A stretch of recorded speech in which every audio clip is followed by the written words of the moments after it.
먼저 우리 산불로 인하여 시커멓게 타버린 우리 이재민들의 가슴에, 그리고 또 진보와 보수의 진영으로 찢겨진 대한민국 위에 어제 내린 단비처럼, 그리고 오늘 우리가 느끼는 따뜻한 봄 기운과 같은 그런 위로와 치유와 회복의 은총이 임하기를, 그 어느 때보다 여러분 크게 아멘할 준비하셔야 되는데 간절히 축원합니다. 간절히 축원합니다. 이제 우리 본격적으로 사순절 또 부활절 영성훈련이 근주부터 시작됨을 알려드렸습니다. 그래서 오늘은 우리 신앙의 근본이요 뿌리인 십자가의 의미를 다시 한번 생각해 보고자 합니다. 그 중에 십자가가 우리에게 주는 축복이 무엇인지, 십자가를 우리가 바라볼 때마다 우리가 때로는 찬양할 때도 바라보고, 또 십자가 여러분 또 뭐 집에 여러 십자가 묵상하기도 하고 또 목에 걸기도 하고 뭐 그렇습니다만, 그 십자가를 바라볼 때에 십자가의 축복의 의미를 분명히 세워서 십자가가 이렇게 소중한 것이구나. 그래서 우리의 교회의 강단 위에 또 우리가 십자가를 가정 위에 이렇게 모으고 있구나라고 하는 것을 생각하시면 되겠습니다. 그래서 오늘은 다분히 교육적 설교이기 때문에요, 여러분 가급적 뭐 펜 있으면 펜 준비하시고 메모할 수 있는 자리를 한번, 뭐 영성훈련 여러분 자료집 가운데에 보니까 뒤쪽에 조금 공간이 있으니까 요 뒤쪽 공간을 활용하시면 좋겠다 생각합니다. 그러니까 오늘은 조금 설교가 길어요. 윤관선 장로님, 아시겠죠? 네, 제가 이게 항상 마음속에는 모든 예배는 12시 이전에 마친다는 생각을 갖고 있는데 그게 잘 안 돼요. 근데 오늘은 여러분 특히 이 교육적 설교이기 때문에 중간에 끊을 수가 없어요. 다 다뤄야 하기 때문에 조금 길어도, 또 오늘은 또 성만찬도 있고 여러도 순서가 있기 때문에 예배 시간이 다른 시간보다 조금 길다 여러분 생각하고 마음의 여유를 갖고 오늘 말씀을 들으셨으면 좋겠습니다. 1부 때 말씀을 전하는데 우리 집사람이 너무 제가 말이 빨랐대요. 그러니까 마음이 급한 거죠. 근데 2부 때는 여러분 천천히 할게요. 다만 오후에 있을 속회 모임 때에는 아주 간단하게 나누시면 됩니다.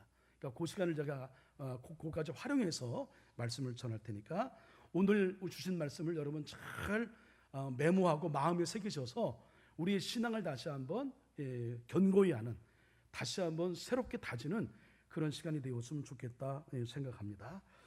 자, 도대체 예수님이 십자가에 달려 죽으신 것이 무슨 의미인가? 예수님이 십자가에 달려 죽으신 것이 우리와 무슨 상관이 있는가? 패션 오브 크라이스트 영화를 보니까 예수님은 중동 지역 분이에요. 우리 영화에서 그려놓은 서양의 모습보다는 중동 지역의 그림 조금 좀 살집 있으시고 그런 모습일 거다 재현한 그림도 있는데, 전혀 우리와 상관없는 다른 나라 분인 예수님과 또 예수님이 신 십자가가 도대체 우리에게 무슨 의미인가 우리 생각해 볼 필요가 있습니다. 이를 위해서 우리 먼저 갈라디아서 3장 13절 14절 말씀 있습니다. 오늘 설교는 저와 여러분이 같이 해야 되는 겁니다. 설교를 성경을 많이 인용할 테니까 여러분들이 반응을 좀 보여주셔야 되고요, 함께 설교를 해주셔야 됩니다. 자, 우리 갈라디아서 3장 13절 14절 말씀 읽습니다. 시작. 그리스도께서 우리를 위하여 저주를 받은 바 되사 율법의 저주에서 우리를 속량하셨으니 기록된 바 나무에 달린 자마다 저주 아래에 있는 자라 하였습니다. 이는 그리스도 예수 안에서 아브라함의 복이 이방인에게 미치게 하고 또 우리로 하여금 믿음으로 말미암아 성령의 약속을 받게 하려 함이라. 이 내용 때문에 종교개혁가인 마르틴 루터는 갈라디아서를 다른 어떤 성경보다 너무 좋아했습니다. 그래서 그는 갈라디아서를 이렇게 소개했어요. 갈라디아서는 나의 서신이다. 나는 사실상 갈라디아서와 결혼했다. 갈라디아서는 나의 캐드린, 나의 사랑스러운 아내다.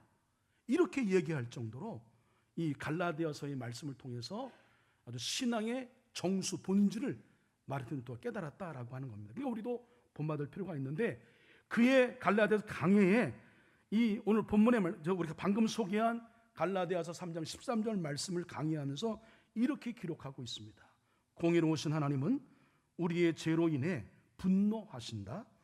그래서 중보자이신 예수 그리스도는 우리의 모든 죄를 대신 짊어지시고 말씀하신다. 모든 사람이 범한 죄는 내가 범한 것이다.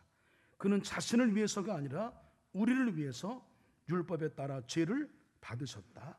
그분은 억지로가 아니라 자유의지로 자신을 위해서가 아니라 우리를 위해서 그렇게 하셨다. 그는 우리와의 즐거운 교환으로 우리의 죄를 담당하시고 죄 없는 자신의 품격을 우리에게 허락하셨다. 이로 인해 우리는 율법의 저주에서 해방되었다. 마르틴 루터 이 깊은 통찰을 통해서 우리는 십자가와 구원의 은혜가 무엇인지를 우리 새롭게 발견하게 되는데, 예수님은 중요한 건 즐거운 마음으로 당신의 의와 우리의 죄를 맞바꾸셨다. 예수님과 죄 있는 우리 사이에 절 따랐습니다. 즐거운 교환. 예, 이것이 이루어진 것이다 얘기합니다. 그 결과 죄와 허물로 얼룩진 우리가 예수 그리스도의 십자가를 통해서 아무런 두려움이나 주저함 없이 하나님께 나아갈 수 있게 되었다는 것, 이겁니다. 이렇게 하나님과의 관계를 회복하게 되는 우리는 이제 엄청난 축복의 주인공이 된 것인데, 그 엄청난 축복의 내용이 일단 뭐냐면 즐거운 교환이라고 하는 거예요. 그러면 즐거운 교환의 내용이 뭐냐? 이걸 우리가 볼 수 있어야 되는데, 오늘 이 갈라디아 3장 13절 14절 말씀을 방금 읽은 거기에서는 어떻게 표현하고 있냐면, 이것도 절 따라하시고 기억하시라고, 아브라함의 복, 한 번 더요, 아브라함의 복. 이걸 통해서 우리가 즐거운 교환을 통해서 얻게 된 것이 뭐냐면 아브라함의 복이래요. 그러면 아브라함의 복이 도대체 뭐야? 라고 하는 것을 오늘 이 에베소서 1장 3절 14절 말씀에 잘 명시되어 있어요. 그래서 오늘 본문을 선택한 겁니다. 그 아브라함의 복, 다시 말씀드려서 예수님이 이 땅에 오셔서 십자가를 지신 그 축복의 내용이 뭔지를 오늘 본문이 소개하고 있습니다. 자, 오늘 본문의 말씀 에베소서 1장 3절에서 14절 말씀 문단 전체가 하나의 찬양시예요.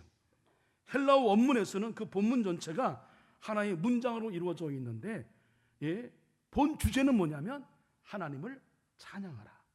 그래서 오늘 본문은 하나님을 찬양합시다 라는 말로 먼저 시작을 하죠.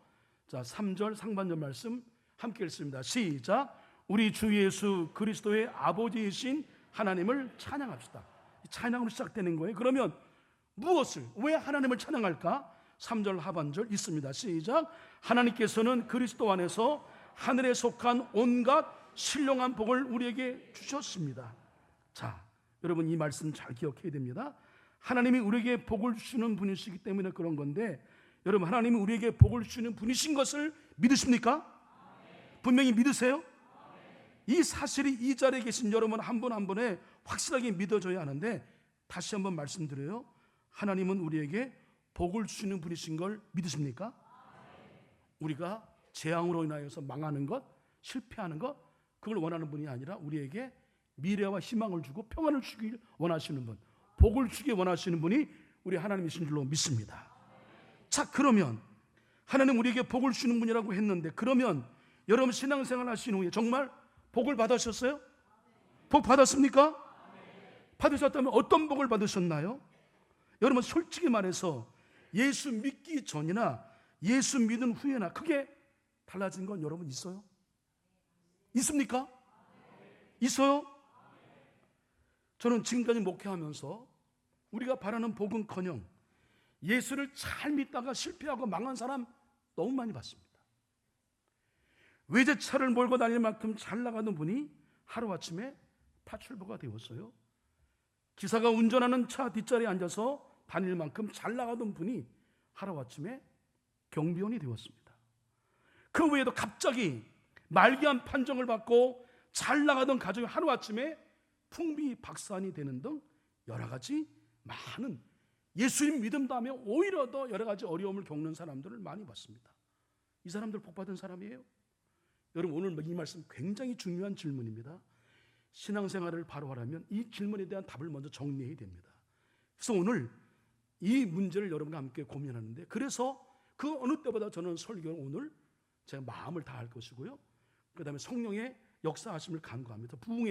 그 부흥에 따로 하나님이 인도하실 거라 믿고, 오늘은 우리 교회, 제가 다녀봐온 이 교회에 제가 먼저 최선을 다하는 거, 이게 우선이라 생각해서 더 그 어느 때보다 말씀을 더 신중하게, 그리고 책임감 있게 전하려고 하는 것입니다. 자, 이 문제가 풀리려면 하나님이 우리에게 주시는 복이 무엇인지를 정확히 알아야 됩니다. 다시 한번 3절 하반절의 말씀을 읽습니다. 자막 준비했죠? 읽어요. 시작. 하나님께서는 그리스도 안에서 하늘에 속한 온갖 신령한 복을 우리에게 주셨습니다. 하나님이 우리에게 주시는 복은 우리가 아는 그런 복이 아니에요. 하늘에 속한 모든 신령한 복, 하늘에 속한 모든 신령한 복.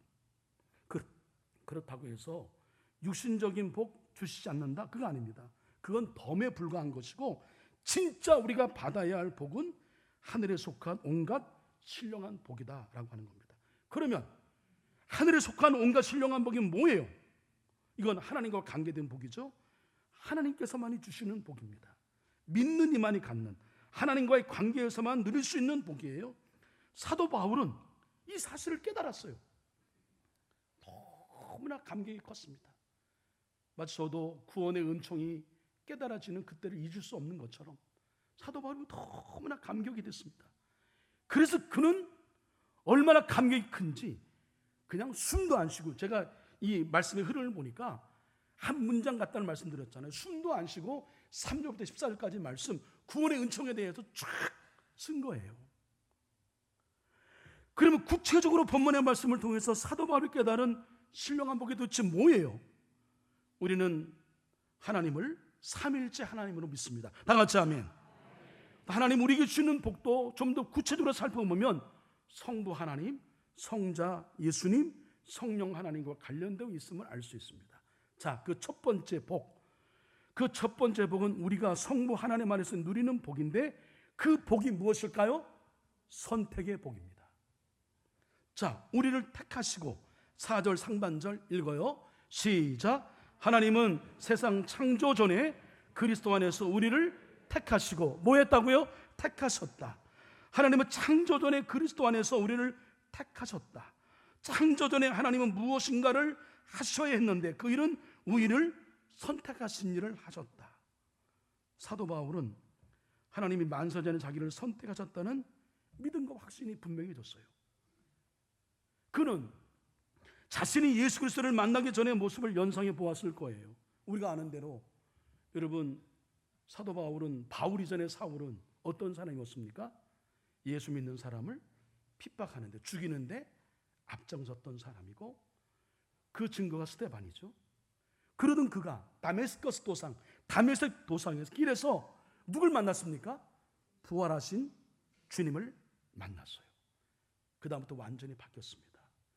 이방인에게 복음을 전하는 사도가 되었어요. 이걸 어떻게 말로 표현하냐? 야, 이거는 하나님이 택하신 거구나. 확신이 온 거예요. 여러분, 다른 건 다 필요 없이 여러분이 한석교에 여기 앉아 계신 것, 제가 여기 한석교회 담임 목사로 강단 말씀을 전하는 것 생각해 보니까, 우리가 원래부터 계획하고, 어떤 그 스케줄을 짜고 그 다음에 다 분석하고 해서 여기에 앉아 있나요? 하나님이 선택하신 줄로 믿습니다. 선택하신 거예요. 우리를 택하셨다. 그 하나님의 신령한 복, 그건 하나님의 선물인데 우리를 선택하셨다. 그 이전에 우리를 하나님의 자녀로 선택하셨다. 이게 은혜인 줄로 믿습니다. 어떻게 우리를, 왜 그러면 선택하셨는가? 우리를 거룩하게 하시려고. 4절 하반절 말씀 읽습니다. 시작. 사랑해 주셔서 하나님 앞에서 거룩하고 흠이 없는 사람이 되게 하셨습니다. 하나님이 우리를 선택하신 이유는 우리를 거룩하게 하시기 위해서입니다. 그러면 거룩하다는 말 뭐예요?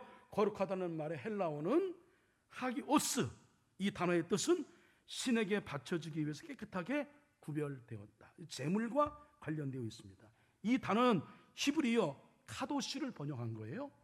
이 카도시 역시 뜻은 뭐냐면 분리 또는 구별입니다. 그러니까 본질적으로 거룩한 것 또는 신적 의식이나 제의행위에 의해서 거룩한 영역에 속한 것을 가리키는 것, 그게 거룩입니다. 따라서 성경이 말하는 거룩이란 도덕적 순결보다 세상적인 것으로부터 분리, 다시 말씀드려서 하나님께 제사를 드리기에 따로 떼어놓는 그런 구별된 제물을 가리키는 겁니다. 결론적으로 거룩하다는 말은 악한 것으로부터, 악한 세상으로부터 구별되었다. 거룩한 백성이란 하나님이 다른 민족들로부터 우리를 구별해서 당신의 백성으로 삼으셨다. 성경은 이것이 우리를 부르신 하나님의 목적인 동시에 우리의 목적이기도 하다 분명히 말씀하고 있습니다. 왜 부르셨어요? 우리를 하나님처럼 거룩하게 하시려고. 예. 그래서 우리를 하나님 선택하셨다. 그럼 두 번째 복, 예수 그리스도 안에서 누리는 복은, 그 두 번째 복은 무엇일까요? 그건 뭐예요? 구원의 복입니다. 예. 자, 그 구원의 복을 하나님 왜 우리에게 주신 겁니까? 그 구원의 복, 그 복이 뭐예요? 첫 번째, 우리를 하나님의 자녀로 삼으시려고 우리를 부르신 거죠. 5절 말씀 읽습니다. 시작. 하나님은 하나님의 기뻐하시는 뜻을 따라 예수 그리스도를 통하여 우리를 하나님의 자녀로 삼으시기로 예정하신 것입니다. 우리가 예수 그리스도 안에서 누리는 복은 예수 그리스도를 말미암아 하나님의 자녀가 되게 하려는 것이다. 하나님의 자녀로 우리를 예정하셨다. 이전에는 내가 죄의 자녀였고 율법의 자녀였고 세상의 자녀였다면 이제는 하나님의 자녀가 되었다. 사랑하는 하나님의 성도 여러분, 하나님께서 나를 택하시고 부르셨다는 그런 확신이 여러분 가운데 있나요? 그러면 이제는 우리는 하나님의 자녀입니다. 하나님이 우리를 우리의 아빠, 아버지가 되시는 거죠. 하나님을 아빠, 아버지라 부른다? 이건 정말 영적인 큰 축복이며 우리에게 무조건적으로 주어진 하나님의 은혜, 하나님의 선물인 거죠. 자, 정리하면 성부 하나님이 우리에게 준 최고의 축복은 우리를 선택해 주신 것이다. 우리를 선택하신 목적은 우리를 거룩하고 흠이 없게 하고 결국 하나님의 자녀가 되게 하시려고. 마지막으로는 하나님의 자녀가 영광스러운 은혜를 날마다 찬송하게 하려고 우리를 부르신 줄로 믿습니다. 또 하나, 우리 하나님의 자녀를 삼으시려고 그렇게 부르신 거고, 또 하나, 우리를 죄 용서를 받게 하시려고, 죄 용서를 받게 하시려고 예수님이 우리에게 주신 두 번째 구속, 곧 죄 용서를 받게 된 복인데 7절 말씀 읽습니다. 시작. 우리는 이 아들 안에서 하나님의 풍성한 은혜를 따라 그의 피로 구속, 속량, 그 죄 용서를 받게 되었습니다. 구속이란 말은 뭐예요? 값을 지불하고 속량한 것, 값을 치루었다. 특히 노예를 속량하여 자유롭게 해주는 것을 뜻하는데 구속이란 말을 세분하면 다음 같은 세 가지 의미가 있을 거예요. 첫째로 노예를 사기 위해서 노예시장으로 간다. 둘째, 대가를 지불하고 그 노예를 산다. 셋째, 노예시장 밖으로 데리고 나와서 풀어준다. 지금 우리가 살고 있는 이 세상은 사단이 왕노릇하는 세상입니다. 마치 노예시장과 같기도 하다는 거예요. 그래서 예수님께서는 요한복음 8장 34절에 이렇게 말씀하셨습니다. 함께 읽습니다. 시작. 예수께서 대답하셨다. 내가 진정으로 너에게 말한다. 죄를 짓는 사람은 다 죄의 종이다. 그렇습니다. 아담 이래로 우리는 죄로 말미암아 모두 사단의 종이 되었어요. 죄와 허물로 이미 죽었던 사람들입니다. 사단이 이끄는 대로 이리저리 질질 끌려다니며 살아왔어요. 그런데 예수님이 이 죄악의 노예시장에서 죄의 사슬에 묶여있던 우리를 풀어주시려고 이 세상에 오신 거예요. 그리고 값비싼 대가를 십자가로 지불하신 거죠. 우리를 풀어주신 거예요. 그는 우리에게 말씀하십니다. 진리를 알지니 진리가 너희를 자유롭게 하리라. 예수 그리스도가 죄에서 우리를 자유롭게 하셨다. 이 놀라운 진리를 분명히 믿는 것이 바로 구속의 축복, 하늘의 신령한 복이다라고 하는 겁니다. 그리고 또 하나, 그 구원의 복을 주신 이유가 뭐냐면 세 번째로 그리스도 안에서 통일되게 하시려고. 10절 말씀 읽습니다. 시작. 하나님의 계획은 때가 차면 하늘과 땅에 있는 모든 것을 그리스도 안에서 그분을 머리로 하여 통일시키는 것입니다. 하나님의 계획은 때가 차면 모든 것을 그리스도 안에서 그분을 머리로 하여 통일시키는 것. 에베소서의 배경에 흐르는 커다란 두 개의 줄기가 있어요. 하나는 그리스도 안, 그리고 그리스도 안에서 무엇인지 이루어진다. 모든 일은 그리스도 안에서 이루어진다. 주 안에. 또 하나는 통일, 일치, 하나됨, 그것입니다. 이것을 시종일관 추구하고 있어요. 이 10절은 이 두 개념이 다 들어 있습니다. 자, 10절 읽습니다. 시작. 하나님의 계획은 때가 차면 하늘과 땅에 있는 모든 것을 그리스도 안에서 그분을 머리로 하여 통일시키는 것이다. 그렇습니다. 우리 주님은 우리로 하나 되게 하시는 분인데, 그러므로 우리가 그리스도 안에 있으면 우리는 반드시 하나가 됩니다. 내가 그리스도 안에 있으면 하나가 되는 거예요. 우리가 하나가 되지 못하는 것은 결국 주님이 내 안에 계시지 않기 때문에 그런 겁니다. 분열과 갈등은 인간의 소산물이에요. 그러나 주님의 의지는 하나됨에 있습니다. 그렇습니다. 하나님의 나라는 하나됨의 나라예요. 조화와 화해의 나라이며 평화와 공존의 나라, 화해와 일치의 나라, 이게 하나님의 나라인 겁니다. 똑같이 빨간색이 아니에요. 빨주노초 파란보 색이 있어요. 근데 그 색이 서로를 인정하며 조화와 균형을 이루어요. 그래서 하나처럼 보여. 그게 뭐예요? 무지개야. 무지개를 가리켜 따로 빨주노초 파란보 있네 이렇게 얘기하지 않습니다. 무지개네. 예? 내 안에 여러분 주님이 계시면, 그리스도가 내 안에 계시면, 나로만 그리스도는 말미암아 우리는 통일과 일치와 화해와 공존의 흐름으로 그걸 지향하며 간다. 그러므로 하나가 된다. 할렐루야. 예? 그러므로 여러분 일치가 안 돼? 그건 누군가가 그리스도의 마음이 없는 거야. 자, 세 번째 복, 예수 그리스도 안에서 누리는 복, 그 복이 무엇일까요? 13절 말씀 읽습니다. 시작. 여러분도 그리스도 안에서 진리의 말씀 곧 여러분을 구원하는 복음을 듣고서 그리스도를 믿었으므로 약속하신 성령의 날인을 받았습니다. 하나님이 주시는 세 번째 복은 성령의 날인, 인치심의 복이에요. 우리가 예수 그리스도를 믿고 구원을 받는 순간 성령의 인치심을 받게 됩니다. 날인한다는 것은 뭐예요? 도장을 찍는다, 사인한다, 그런 의미죠. 세 가지 의미가 있습니다. 첫 번째, 소유의 의미가 있죠. 내가 책을 샀습니다. 옛날에 우리는 거기다가 이렇게 책 사이에다가 거기에다가 사인하거나 도장을 찍는 게 유행했어요. 도장을 탁 누르면 이건 내 거야 라고 하는 표시죠. 성경에 나와 있는 최대의 비극 뭐예요? 최후의 심판 때에 주님께로 갔어. 제가 예언도 하고요, 귀신도 쫓아내고 많은 봉사 구족 기적도 행하고 했습니다. 근데 하나님이 그들에게 말할 것이죠. 나는 너희를 도무지 알지 못한다. 불법을 행하는 자들아 내게서 물러가라. 이보다 더 큰 비극이 어디 있어요? 방송 자막 잘 준비해요. 나는 너희를 도무지 알지 못한다. 불법을 행하는 자들아 내게서 물러가라. 이보다 더 큰 비극이 어디 있어요? 자, 디모데후서 2장 19절 말씀 읽습니다. 시작. 그러나 하나님의 견고한 터는 섰으니 인침이 있어 일렀으되 주께서 자기 백성을 아신다 하며 또 주의 이름을 부르는 자마다 불의에서 떠날지어다 하였느니라. 여러분, 그래요. 우리가 예수 그리스도를 믿고 구원을 받는 순간 성령의 인치심을 받았다. 예? 이렇게 우리에게 성령의 인치심, 날인이 있는 순간부터 하나님은 그때부터 뭐라고 하시냐면 내가 너를 안다, 이렇게 말씀하시는 겁니다.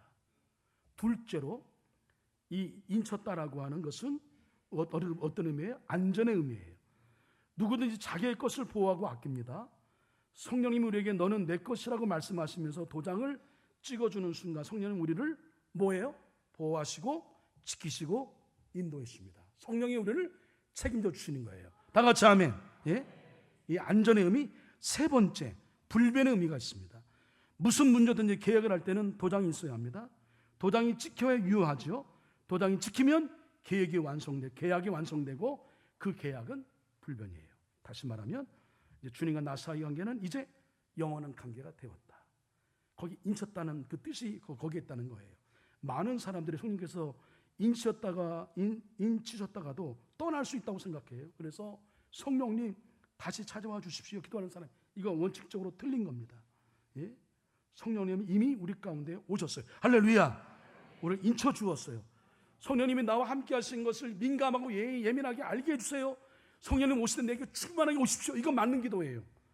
근데 성령님 나를 떠나지 마세요.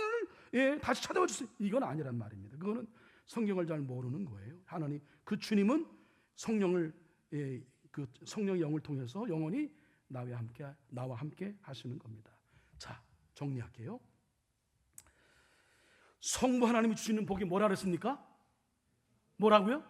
선택의 충동. 왜 우리를 선택하신 거예요? 거룩하고 흠이 없게 하시려고, 하나님의 자녀가 되게 하고, 마지막으로 주님 부르는 그날까지 하나님을 찬양하고 노래하도록 우리를 부르신 거예요. 그러면 우리는 어떻게 해야 할까요? 자, 그 답이 로마서 12장 1절 2절 말씀, 함께 여러분 마지막까지 큰 소리를 읽으시기 바랍니다. 읽습니다. 시작. 형제자매 여러분, 그러므로 나는 하나님의 자비하심을 힘입어 여러분에게 권합니다. 여러분의 몸을 하나님께서 기뻐하실 거룩한 산 제물로 드리십시오. 이것이 여러분이 드릴 합당한 예배입니다. 여러분은 이 시대의 풍조를 본받지 말고 마음을 새롭게 함으로 변화를 받아서 하나님의 선하시고 기뻐하시고 완전한 뜻이 무엇인지를 분별하도록 하십시오. 사랑하는 한서의 성도 여러분, 주님 안에서, 오늘 말씀을 보니까 여러분은 주님 안에서 어떤 분이에요? 우리 모두는 뭐 자격의식 있는 사람이 있어요. 근데 주님이 나를 불러주셨어요. 가치가 없는 사람이기도 할 수 있죠. 근데 주님 나를 택하셨어요. 그러므로 이제는 물어볼 필요 없어요. 나의 능력을 따질 필요가 없습니다. 그분이 필요하시다면 필요한 겁니다. 다 같이 아멘. 나의 쓰여짐도 나아가서 나의 삶의 목적마저도 그분이 알아서 하실 거예요. 허준식 장로님을 장로님으로 세운 것은 자격이 충분히 주어져 아니라 하나님이 필요하셔서 세우신 거예요. 예? 그러니까 뭐 능력 따질 필요 없어요. 필요하시면 하나님 다 부어주시는 겁니다. 우리 하나님의 뜻을 늘 저버렸으며 하나님의 마음을 아프게 했어요. 우리가 스스로 보기에 우리 마음은 완악하기도 했고 이기적이었고 관용을 베풀거나 용서할 줄 몰랐어요. 감사보다는 불평과 불만이 많았고 미움과 시기와 질투가 늘 우리를 떠나지 않았습니다. 그래서 늘 초조했고 두려움이 있었고 답답함과 공허함 속에 살기도 했어요. 그러나 그럼에도 불구하고 하나님은 우리를 사랑하셨다. 창세전에 우리를 선택해 주셨다. 하나님의 선택, 하나님께서 우리를 선택하셔서 오늘 우리 부르신 하나님의 선택은 하나님의 사랑에 근거한 하나님의 은혜의 선물인 거죠. 그런 나를 부르셨다, 선택하셨다. 이런 선택에 대한 확신과 믿음이 있기를 간절히 축복합니다. 성자 예수님이 주시는 복, 에베소에 흐르는 두 가지 큰 줄기가 있다는 말씀드렸습니다. 하나는 그리스도 안, 또 하나는 뭐예요? 통일. 10절에 다 들어있다는 말씀을 드렸죠. 우리 주님은 우리로 하나 되게 하시는 분. 그럼 우리가 그리스도 안에 있으면 우리는 반드시 하나가 됩니다. 왜 일치가 안 돼요? 어떤 사람이 그리스도 안에 있지 않기 때문에 그런 겁니다. 같은 것을 바라보면 여러분 하나가 될 수밖에 없는 거예요. 왜 대한민국이 여러분 이 두동강이 났습니까? 갈격이 찢겨졌습니까? 저는 요즘 보니까 왜 대한민국이 이데올로기 때문에 이 사상 때문에 이것 때문에 남과 북이 갈려진지 그 이유를 알겠어요. 예? 이 작은 땅덩어리 언제까지 이럴 거란 말이에요. 이건 저는 분명히 영적으로 진단하기는 이 땅의 분열의 영, 갈등의 영이, 어둠의 영이 우리를 뒤엎고 있는 거예요. 할렐루야. 정말 내가 여러분 하나님의 사람이라면 기본적으로 가져야 될 게 포용이에요. 예? 용서고요. 내가 품는 거예요. 서로 싸우려고 하고 그거 아니란 말입니다. 우리 안에 그리스도가 있는지를 점검해 보십시오. 우리가 하나지 못하는 것은 결국 주님이 내 안에 계시지 않기 때문입니다. 분열과 갈등은 인간의 소산물이에요. 그러나 주님의 의지는 하나됨에 있습니다. 에베소에 의하면 하나님 나라가 어떤 나라야? 무슨 뭐 요한계시록에서 예언하고 있는 계시한 뭐 사망이 없고, 예? 죽음이 없고, 그 다음에 아픔이 없고, 고통이 없고, 절대 평안, 절대 심이 보장되어 있는 그 나라, 그것도 맞아요. 그러나 하나님의 나라는 어떤 나라냐면 하나됨의 나라입니다. 우리가 하나 되면 그게 하나님 나라인 거예요. 조화와 화해의 나라이며 평화의 공존의 나라, 그것이 화해와 일체의 나라인데 이 은혜가 이 땅 대한민국에 지금 절실히 필요합니다. 우리의 모습은 어때요? 근데 여전히 불일치와 부조와 불협화음, 갈등이 있는 것. 여러분 가정 괜찮아요? 예? 제가 알잖아요. 대충 여러분의 가정을 언제까지 그럴 거냐 말이에요. 예? 예수님이 계시지 않기 때문에 그래요. 우리 교회에서도 그리고 지금 우리나라도 너무 심각합니다. 그러나 결코 우리는 실망해서는 안 돼요. 좌절하거나 포기해서는 안 됩니다. 우리는 약속의 말씀을 붙들어야 할 사람이에요. 할렐루야.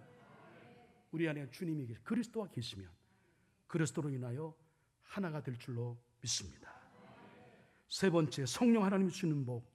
고린도후서 1장 22절 말씀 읽습니다. 시작. 하나님께서는 또한 우리를 자기의 것이라는 표로 인을 지시고 그 보증으로 우리 마음에 성령을 주셨습니다. 우리를 인치신 성령님은 우리의 보증이 되신다. 이것은 영원히 변하지 않는 주님의 약속이다. 보증하셨다는 게 뭐예요? 예를 들면 집을 사기로 계약했어요. 보증금을 내야 하잖아요. 보증이라는 것은 다 준 것 아니잖아요. 그러나 그것이 주는 것의 시작이에요. 무슨 뜻이에요? 내가 예수님을 믿는 순간 보증으로 성령께서 내 마음에 오십니다. 어떤 사람은 예수님 믿는 것과 성령이 임하시는 것을 따로따로 생각하는 사람이 있어요. 그러나 성경은 우리에게 그렇게 말하지 않습니다. 예수님을 영접하는 것은 그분의 영, 곧 성령이 내 안에 오셨다. 내 안에 성령을 모신다. 그와 같은 말이에요. 그러므로 내 안에 예수께서 거하신다는 말은 성령께서 거하신다는 말과 동일한 거예요. 다시 말씀드리면 여러분 여기 앉아 계신 것은 여러분 안에 성령이 계신 걸 믿으시길 바랍니다. 예? 어떤 사람이 경우 이 부분에 있어서 성경적인 지식을 자기 식으로 혼동해서 설명하는 경우가 있어요. 저도 하늘성 기도원 경험 얘기했잖아요. 산에 올라가서 나무 뿌리 붙들고 죽기 살기로 기도해서 성령 달라 기도하다가 갑자기 나무 뿌리가 뽑히면서 내 속에 뜨거운 불이 임했어요. 그 순간 내게 성령이 임했어요. 근데 성경 어디에 나무 뿌리가 뽑혀야만 성령 임한다고 하는 기록이 있어요? 어떤 사람에게는 나무 뿌리를 붙들고 기도하면서 예수님은 나의 구주라고 고백하는 순간 성령께서 불이 임하듯 강하게 찾아올 수 있어요. 그러나 그것은 다 그 사람의 경험이에요. 저의 경험이에요. 그러나 그 경험은 사람마다 다 달라요. 어떤 사람에게는 아무 경험도 일어나지 않을 수도 있습니다. 성령을 받는 단 두 가지 조건, 그것은 듣는 것, 믿는 것. 듣고 믿고, 복음을 듣고 예수를 나의 구주로 믿었으면 그 마음에 성령이 오신 거예요. 일단 얻었으면 결코 떠나지 않은 거예요. 부흥회 할 때 오셨다가 끝나면 떠나가시는 성령이 아니십니다. 한번 오시면 내 안에 영원히 거하시는 거예요. 근데 여기서 우리 안에 성령께서 우리를 향하신 하나님의 보증이 되신다. 즉 성령을 보증으로 주셔서 앞으로 더 많을 주시겠다고 하나님의 약속인 걸 믿으시길 바랍니다. 성령께서 내 속에 오셨다는 사실은 내게 이루어질 지금 것보다 영광스러운 미래의 축복의 시작이다. 그렇습니다. 내가 예수를 믿기로 결심한 순간 하나님은 내 속에 성령이 임하게 하신 거예요. 그리고 이것은 좋은 일에 더 많은 축복의 시작인 걸 여러분 믿으시길 바랍니다. 성령께서 여러분을 인치셨습니다. 여러분을 보증하십니다. 하나님의 자녀로 또한 이대한 축복을 바라보고 걸어갈 하나님의 사람으로 보증해 주신 거예요. 우리에게 복 주신 하나님 안에 새로운 역사를 펼쳐나갈 한서의 식구들로 하나님이 그렇게 삼으신 건데 성령이 나를 이렇게 보증해 주셨다. 그러니까 우리가 성령을 의지할 수밖에 없는 거예요. 그것도 강하게 충만함으로. 사랑하는 한서의 성도 여러분, 우리는 이미 십자가의 축복을 받은 자들입니다. 그것이 얼마나 엄청난 축복인지 오늘 다시 말씀을 통해서 확인하였습니다. 이제는 그 축복 주심에 감사하고 그 축복을 누리는 것이 감사에 대한 보답일 겁니다. 선택하셨고 구원해 주셨고 지금뿐만 아니라 더 나은 미래의 축복까지 보증해 주셨다고 하는 확신과 확증을 갖고 노래하면서 이 사순절, 부활절, 영성훈련 십자가를 바라보며 너무 우울해하지 마시고 너무 가슴 치지 마시고 축복이 있구나. 다음 주에 십자가 승리에 대해서 말씀드릴 거예요. 십자가는 승리였구나. 이런 십자가의 은총을 우리 다시 한번 깊이 마음에 새겨서 우리 날마다 주님을 찬양하고 십자가를 노래하고 십자가를 찬양하고 부활을 증거하는 저와 여러분이 되기를 간절히 축원합니다. 기도하겠습니다. 사순절 십자가를 바라봅니다. 깊이 생각하고 묵상합니다. 십자가를 바라볼 때마다 만세 전에 하나님의 아들과 딸로 선택해 주신 하나님의 은혜와 죄와 허물로 이미 죽었던 우리를 살려주신 구원의 은혜와 지금 우리가 누릴 은혜와 앞으로 더 큰 은혜를 받도록 보증해 주시는 성령의 은혜에 진심으로 감사하게 하여 주시옵소서. 그래서 묵상과 절제와 경건의 삶으로 사순절을 살다가 영광 중에 희망찬 부활의 아침을 우리 모두 맞이하게 하여 주시옵소서. 십자가에 죽으셔서 우리를 살려주신 구원의 주와 다시 살아나셔서 임마누엘과 영생의 주 되신 예수 그리스도의 이름으로 기도합니다. 아멘.